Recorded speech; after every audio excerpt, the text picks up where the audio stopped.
how crazy is it going to be? And it shouldn't be that crazy. It probably is not even going to be that surprising. But is 32-year-old Julio Jones about to go for more than what prime DeAndre Hopkins just went for a year ago, leaving the Texans to go to the Cardinals? Because I'll tell you what, the Atlanta Falcons, Nick, they want a first-round pick for Julio Jones. Doesn't look like that's going to happen. Say they end up, though, with just a second-round pick from Indy, a second-round pick from Tennessee. That's a better deal than what DeAndre Hopkins went for. Because I'll tell you what, the Texans not only got a second-round pick back for DeAndre Hopkins, but they also had to take on David Johnson and his awful contract. So that to me is like a net negative. I'd rather just the pick and not David Johnson. I feel like Julio Jones, who's 5 or 6 years older than D-Hop and has missed way more time than Hopkins ever has, I think he's going to end up going more than DeAndre Hopkins went for, and it's going to be yet another indictment on how bad at being a general manager William O'Brien was when he was, basically piloting the Texans into the ground. Yeah, I mean, you're talking about a guy who made his rookie year was back in 2011. He hasn't missed. He hasn't played less than 15 games, I believe, in the past 4 seasons. Only played 9 games last year. Looks like he was targeted 68 times, 51 receptions, and 771 yards. So there's certainly a drop-off when you go back to the 2 years previous to that.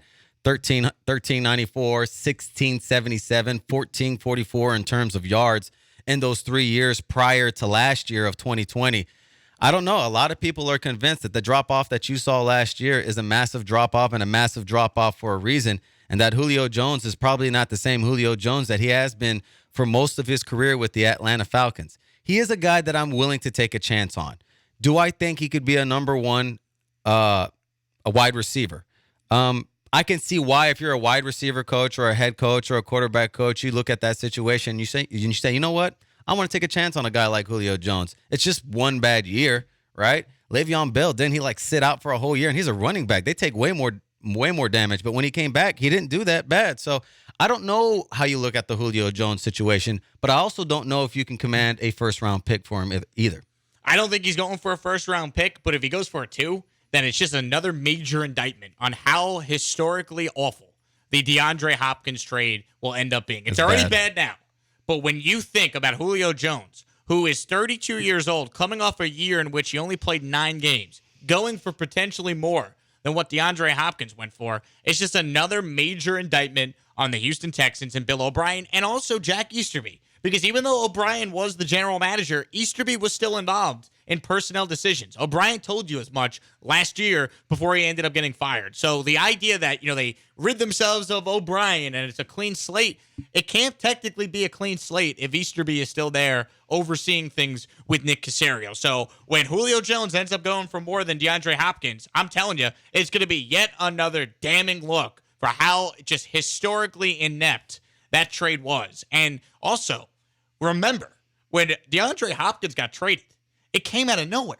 We didn't even know that he was going to be traded. We didn't hear anything. Julio, we've known he's available. The Falcons have put it out there. They want every team calling to try and drive up the price. The Texans basically traded DeAndre Hopkins in a cloud of shadows where Ron Rivera came out last year and said he didn't even know Hopkins was available. Of course. So if you're the Texans and you're going to trade Hopkins, which is dumb enough in the first place, but say you are going to trade him, I mean, it makes sense to try and get every team involved so you could drive up the price. Instead, they were in such a rush to trade the guy, they ended up with a second-round pick and the corpse of David Johnson and his horrendous contract. Well, Bill O'Brien will never be a guy that will admit why. He'll never admit that he made a mistake. It was clearly a situation, in my opinion, that it was personal and it was a power struggle, and he wanted to let him know, look, I'm Bill O'Brien. I run things around here, and guess what? If I want to trade one of the best wide receivers in the game, I can do that because I'm Bill O'Brien, and I just did that. And when he had the exit interview, when he got fired, they literally asked, hey, do you have any regrets, any trades or anything like that? And he literally said, man, we looked at the numbers and the analytics, and it said that it made sense to do this trade. And the reports I see is that he was on the phone with the Cardinals for an hour or 30 minutes or something like that. Not to mention the point you just made about Ron Rivera. He didn't even know that Hopkins was on the market. I mean, it's just organizational malpractice that if you're going to trade somebody, you don't call every team and say, hey, this guy is available. Of course you do. If you're good enough, and I bring this up because as long as Easterby's still in charge here, how do we know the same thing doesn't happen with Deshaun? That they don't go out there and call every team that might be interested and say, hey, make your best offer. Like, you got to drive up the price for this guy. And I'm telling you, when Julio goes for more at age 32 than a prime DeAndre Hopkins did coming off one of his best seasons with the Texans, it's going to be yet another major indictment on how just inept that trade was. Like, it will never make sense. It never makes sense. It never made sense at the time. And I'm telling you, as time continues to move on here, we're going to look back at that trade as one of the worst trades, not just in this city's history. It's one of the worst trades in the history of the NFL. Agreed. When you think about it. It's that bad. Agreed. I'm with you on that. I think it's that bad of a trade. And Bill O'Brien is over there in Alabama on a winning squad now, probably looking back and just laughing because he knows he's got a good gig and he doesn't have to worry about this mess anymore. He's got a good gig until, he does something that ticks Mr. Saban off. Well, that's what we're all waiting for. And then he starts getting yelled at on the sidelines like Lane Kiffin did. Oh, yeah. Oh, I know the Texan fan is ready for that. Oh, yeah. The Big time. Saban tirade at BOB. I'll be looking for that on Twitter. That one time Bill O'Brien is not paying attention or makes a mistake as a coordinator and Nick Saban just goes off. I think everybody wants to see that. But, yeah, that was clearly personal for Bill O'Brien. And he made it personal. He made it a power struggle. He made it more about himself as opposed to the team, something that he was stressing all along as a quarterback. This is about team, right? T-E-A-M, team. Well, if you really care about the team, you don't trade away a guy like Hopkins for that. You just don't do it. Large G011 writes in on Twitch, and we thank you all for watching on Twitch. If you can't get to your dials and listen on 97.5 or 92.5, he goes, do you think of all the NFL GMs, do you think they just collectively just dismiss Bill O'Brien trades as barometers of player value? Like, imagine if any team that's negotiating with the Atlanta Falcons here is like, well, last year, another star wide receiver, he only went for a second-round pick and a bad contract. Like, is that what it's going to take to get Julio?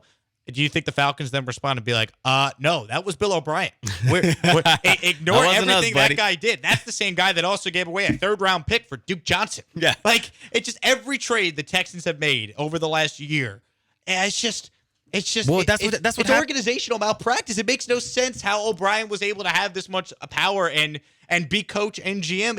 It's put this team in a spot, and we talked about it earlier, where I would take the 2002 Houston Texans right now over the team that they're going to put on the field in 2021. Yeah, you've made that point pretty. Look, and what makes me so aggravated about that whole situation is that you're already being pulled in about 15 different directions as a head coach of an NFL team, right? You're working with all the coaches, the quarterback's coach, the offensive coordinator, the defensive coordinator. You're doing all that. And now you want to take the responsibility of a general manager and add that to your plate, and you think you're going to do well? Like, in most cases, that just doesn't work. It just doesn't work. You're already being pulled in about 15 or 20 different directions. I don't understand that about people. People already have a good job, and it's about the power struggle. And then the next thing you know what? Not only do I want to do this, I want to do that, I want to do this. Well, you're already busy. Like, you're already being pulled in about 15 or 20 different directions. Like, you can't handle both jobs, man. So why are you trying? But he really wanted to. He had the air of ownership, and he got to make moves that perhaps most coaches were not able to do. Or not allowed to do. Here's the prediction, Nick. Does Julio Jones, yes or no, get traded for more than what the Texans traded DeAndre Hopkins for? Oh, man. I'm going to say no. I say yes. I think he goes for a second, and like a conditional fourth or something, and we're going to look back and go, what? Man. What? But that's the state of the Houston Texans. He's Nick Sharara. I'm Jake Asman. I'm in for Joel Blank here on the Press Box as we take you to the Blitz at 4 o'clock. Tyler Scott is producing. Plenty still to get into here as we continue on ESPN 97.5 and 92.5.